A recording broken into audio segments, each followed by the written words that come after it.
It's 7:43 in the morning. You've asked your child 3 times to put on their shoes, 3 times. And now you're standing in the hallway, keys in hand, jaw tight, watching them sit on the floor stacking blocks like you said absolutely nothing. And something inside you just snaps. Your voice comes out louder than you meant it to. Their face crumbles. They cry. You get them in the car, but the whole drive to school you sit with that hollow, heavy feeling in your chest, not because you're a bad parent, but because you tried so hard not to do that, and it happened anyway. If that moment lives in your body, this video is for you. Because what most parents don't realize is that the yelling isn't the problem, it's a signal. And once you understand what it's actually telling you, everything changes.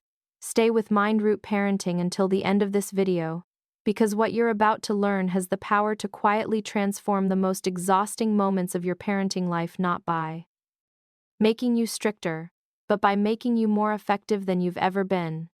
Here's what no one tells you when you become a parent. Loving your child deeply does not make discipline easy.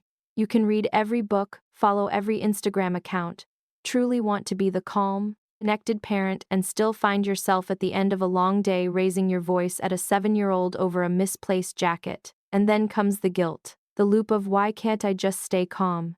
And what is wrong with me? And I promised myself I'd never parent like this.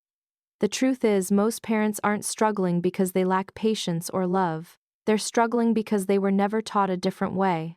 Traditional discipline, the warnings, the punishments, the taking away of things was built around control. And control works until it doesn't. Until your child is older and more resistant, or younger and more fearful, or right in front of you melting down at full volume while you have a work call in 4 minutes. The system most of us inherited was never designed for connection.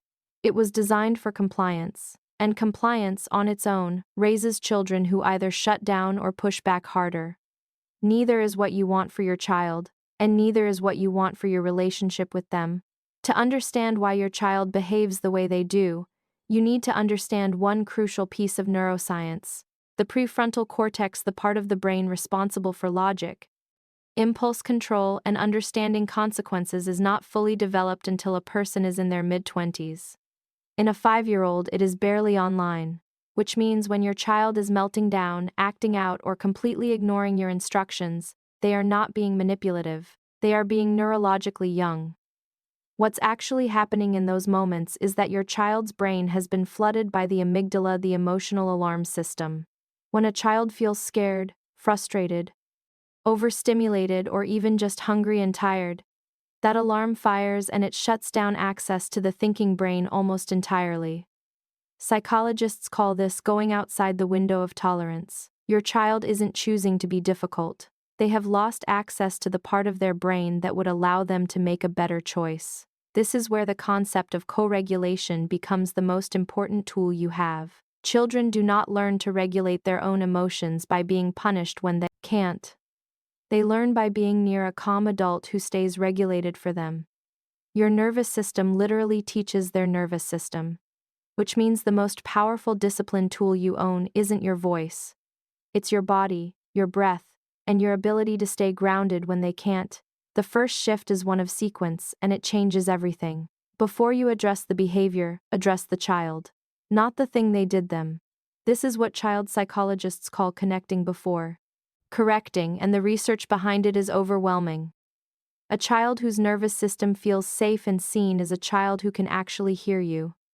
A child who feels attacked or ashamed closes down completely, and whatever you say next goes nowhere. In practice, this looks like getting physically close instead of calling across the room. It looks like a hand on the shoulder, or crouching to eye level, or simply pausing before you speak. It sounds like, "Hey, I can see you're really frustrated right now." Not a lecture, not a consequence, just acknowledgement. You are telling their nervous system, "You are not in danger, I am not your enemy, and I'm here." That single act, that 5-second pause of genuine connection, creates the neurological conditions for the conversation you actually need to have. Without it, you're trying to reason with an alarm. With it, you're talking to your child. The second step is replacing punishment with something far more powerful, natural and logical. Consequences. Punishment tells a child you are bad for doing that. Consequences teach a child actions have outcomes. These feel similar on the surface, but they produce completely different results in the developing brain. A natural consequence is simply what happens when a parent steps back. Your child refuses to wear a coat. They go outside and they're cold.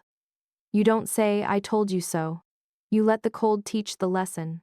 A logical consequence is directly tied to the behavior. Your child throws their tablet after being told screen time is over. The tablet is put away for the rest of the day not as punishment, but because the behavior demonstrated they weren't ready to use it responsibly. The key is that your delivery is calm and matter-of-fact, not angry. "That's not how we handle things, so we're going to put that away now. We can try again tomorrow." When there is no drama in your voice, there is no power struggle for them to engage with. The consequence does the teaching. You stay the safe person. The third step is the one most parents skip entirely, and it's the most important one for lasting change. After the moment has passed, not during, not immediately after, but later, when everyone is calm, you go back and you teach the skill your child was missing. Because behind every behavior problem is a missing skill. A child who hits when they're angry doesn't need a longer timeout. They need to learn what to do with that anger. A child who lies when they make a mistake doesn't need a harsher punishment. They need to feel safe enough to tell the truth. This is a quiet, ordinary conversation.